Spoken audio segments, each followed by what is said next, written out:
রাজনীতির মাঠে এবার নতুন চমক। ঢাকা ৮ আসনে ট্রাক প্রতীক নিয়ে ভোটের লড়াইয়ে নেমেছেন আলোচিত মডেল মেঘলা আলম।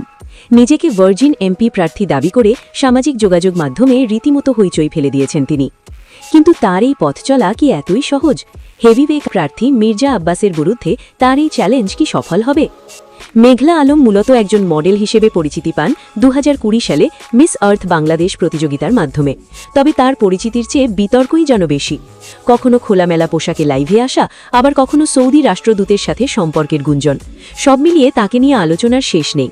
এমনকি এই সম্পর্কের জেরে তাকে জেলেও যেতে হয়েছিল। এবার তার লক্ষ্য সংসদ। ঢাকা ৮ আসনের হেভিওয়েট প্রার্থী মির্জা আব্বাসকে উদ্দেশ্য করে তিনি সাফ জানিয়ে দিয়েছেন, সিনিয়ররা এবার বিশ্রাম নিন, নতুনদের জায়গা ছেড়ে দিন।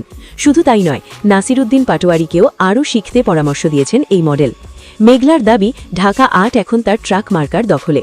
বিতর্ক যখন তুঙ্গে, তখন নিজেকে নির্দোষ দাবি করতে আদালত প্রাঙ্গণে কোরআন শরীফ হাতে হাজির হয়েছিলেন মেঘলা। তিনি দাবি করেন কোনো পুরুষ তাকে স্পর্শ করেনি এবং তিনি সম্পূর্ণ নির্দোষ। তার এই ঘোষণা নেটিজেনদের মাঝে তৈরি করেছে মিশ্র প্রতিক্রিয়া। কেউ বলছেন এটি স্রেফ পাবলিসিটি স্টান্ট, আবার কেউ দেখছেন সাহসিকতা হিসেবে। একজন মডেল থেকে রাজনৈতিক নেত্রী হওয়ার এই যাত্রা কি ভোটাররা মেনে নেবে? খোলামেলা পোশাক আর বিতর্কের ইতিহাস কি তার এমপি হওয়ার পথে বাধা হয়ে দাঁড়াবে, নাকি ট্রাক মার্কায় জোরে তিনি সত্যিই পৌঁছে যাবেন সংসদে? আপনার কি মনে হয়, মেঘলা আলম কি পারবেন মির্জা আব্বাসের মতো হেভিওয়েট প্রার্থীকে টেক্কা দিতে? কমেন্টে আপনার মতামত জানান, আর ভিডিওটি ভালো লাগলে শেয়ার করুন।